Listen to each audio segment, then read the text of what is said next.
I be official channel کی طرف سے خوش آمدید۔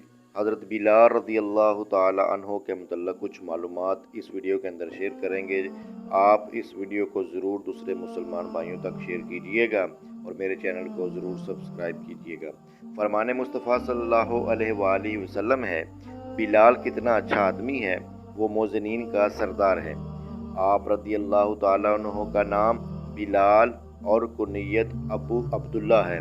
آپ رضی اللہ تعالی عنہ کی ولادت بعث نبوی صلی اللہ علیہ وآلہ وسلم سے تقریباً 28 سال پہلے ہوئی۔ آپ رضی اللہ تعالی عنہ اسلام لانے والے ابتدائی لوگوں میں سے ہیں۔ آپ رضی اللہ تعالی عنہ پر اسلام قبول کرنے کی وجہ سے بہت ظلم و ستم ڈھایا گیا، مگر آپ اسلام پر ثابت قدم رہے۔ آپ رضی اللہ تعالی عنہ کو سب سے پہلے مؤذن ہونے کا اعزاز حاصل ہے۔ آپ رضی اللہ تعالی عنہ نے 18 ہجری میں 63 سال کی عمر میں وصال فرمایا۔ سبحان اللہ۔